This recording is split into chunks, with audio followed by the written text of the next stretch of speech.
¿Qué tal amigos? Vamos a ver hoy los libros del Nuevo Testamento, continuando con la serie de la historia del pueblo de Israel.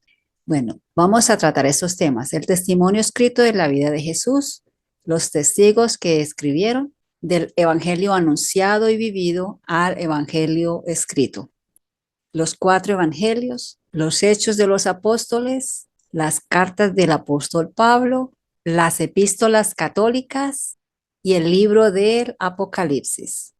Vamos a ver el testimonio escrito de la vida de Jesús.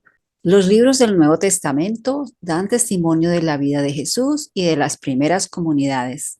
Para poderlos entender mejor, veamos los pasos que se fueron dando antes de que los escribieran. Hemos visto que los primeros cristianos tuvieron que hacer comunidades para seguir a Jesús. A nosotros, que también pertenecemos a unas comunidades cristianas, nos interesa descubrir el testimonio escrito de esas primeras comunidades para conocer mejor a Jesús. Sin embargo, Dios ha querido que quede escrito el testimonio de los cristianos que formaron las primeras comunidades. Él respalda ese testimonio con su autoridad. Por esta razón decimos que esos escritos son palabra de Dios, lo mismo que el Antiguo Testamento. En resumen, en el Antiguo Testamento encontramos el testimonio de la vida de Jesús que nos dejaron escritos los primeros cristianos. Toda esa comunidad recogió, profundizó, celebró y escribió lo que sabía y vivía de Jesús.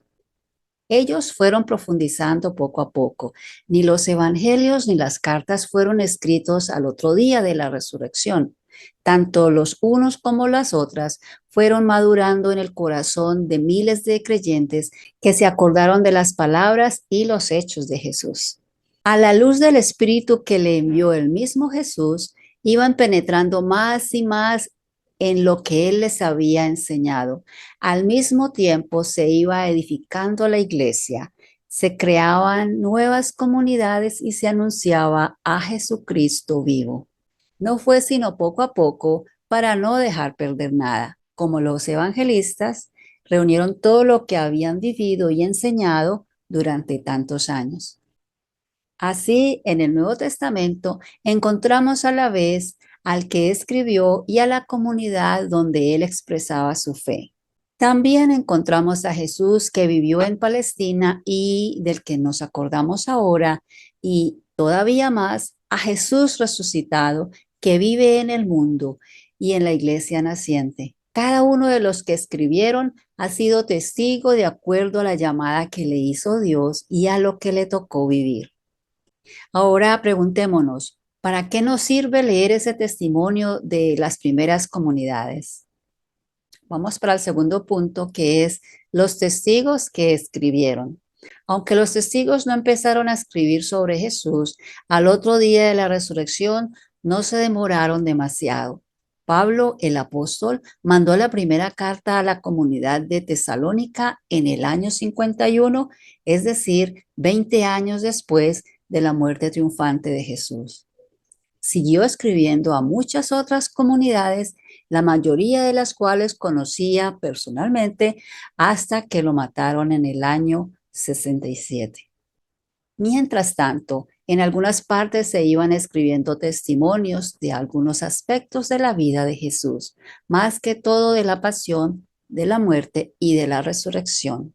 Por allá en el año 70, Marcos organiza varios de esos papeles y presenta por primera vez en forma escrita lo que conocemos con el nombre de Evangelio, es decir, el anuncio de la buena noticia de Jesús.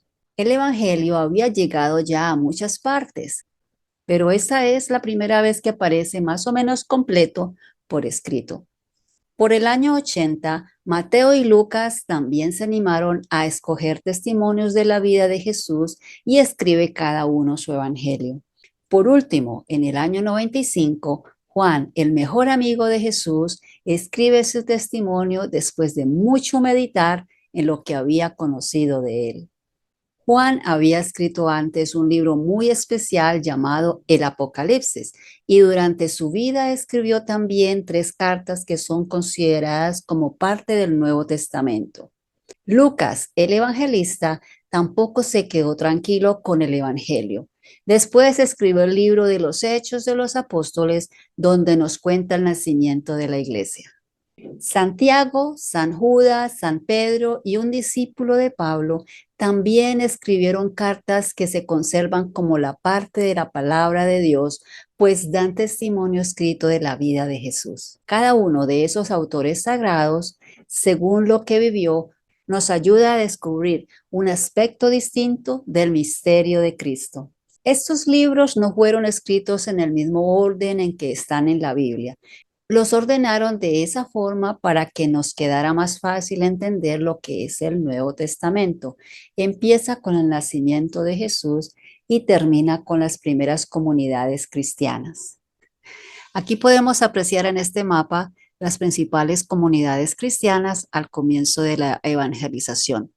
Tenemos a Tesalónica, Filipos, Galacia, Colosas, Efeso, Atenas, Corinto, Jerusalén, Antioquía y Tarso. De allí los nombres de los libros, de algunas epístolas, por ejemplo, Filipenses, viene de los habitantes de Filipo, de la comunidad de Filipos.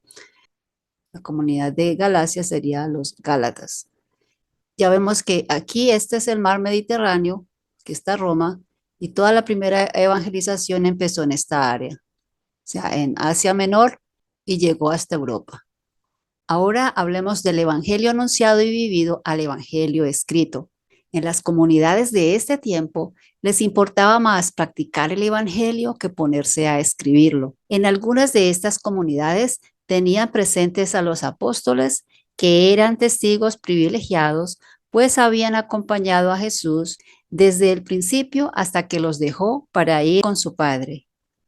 Sin embargo, a la larga fueron viendo la necesidad de poner por escrito algunos relatos de la vida de Jesús que se sabían de memoria para que los pudieran utilizar en las diversas actividades de cada comunidad.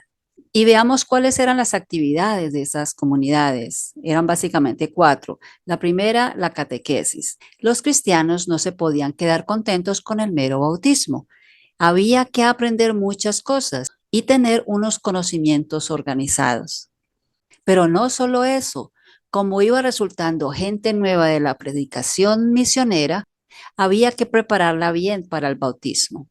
Todavía más, perseguidos por los judíos, debían tener muy claras las ideas porque mantenerse firme mientras peligra la vida no es nada fácil. Había que afianzar profundamente la fe para no tambalear con la tortura y amenazas de muerte. La catequesis responde a estas necesidades. Los primeros cristianos entendieron que la mejor catequesis es dar a conocer al mismo Jesús y por eso empezaron a contar todo lo que sabían de él. Lo que había dicho en una y otra parte lo iban completando y uniendo para organizar relatos más largos. Así redactaron primero el relato de la pasión, muerte y resurrección y después el sermón de la montaña. También fueron añadiendo algunas parábolas que les servían para llamar la atención sobre su comportamiento. En las comunidades empezaron a recoger y a organizar estos escritos porque no tenían todavía un relato completo de la vida de Jesús. Ahora veamos la organización de la vida cristiana. A medida que pasaban los días, los cristianos tenían que irse organizando mejor, pues sabemos que eran comunidades nuevas que no tenían experiencia ninguna. Trataron entonces de seguir el ejemplo de Jesús. Para lograrlo, fueron escribiendo relatos que contaban el modo como Jesús había organizado la vida de grupo de los discípulos. La tercera actividad de las primeras comunidades fue la actividad misionera. Como no se podían contentar con el grupo que habían organizado al comienzo, sentían la necesidad de anunciar el Evangelio a otros para ver si con su testimonio y su palabra creían en Jesús. Era necesario preparar gente para que cumpliera esta misión. Para esto, les servía mucho hacer resúmenes o compendios de la fe y también poner por escrito los milagros de Jesús, pues apoyan esta fe. La cuarta actividad de los primeros cristianos fue el culto. Ya los cristianos no participaron en las ceremonias de los judíos, sino que tenían que ir organizando su propio culto. Cuando pensaron en celebrar todo lo que Jesús había hecho por ellos, escogieron el domingo como el día más apropiado. Ellos mismos le pusieron el nombre de domingo, que quiere decir día del Señor, pues la resurrección de Jesús les aseguraba que Él es el dueño y Señor de todas las cosas y de nosotros mismos.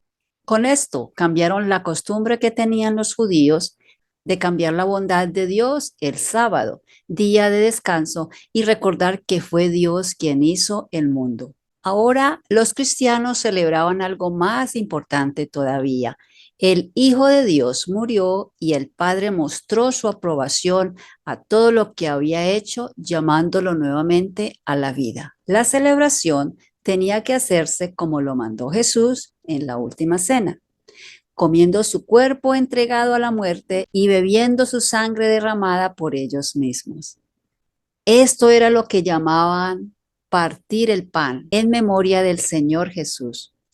En la reunión que hacían para esta celebración, leían algunos relatos que tenían que ver con la última cena. También recordaban la multiplicación de los panes como un anuncio que Jesús había hecho de la misma Eucaristía. Nosotros seguimos celebrando la Eucaristía lo mismo que los otros sacramentos para unirnos a Jesús y recibir la fuerza necesaria para seguirlo.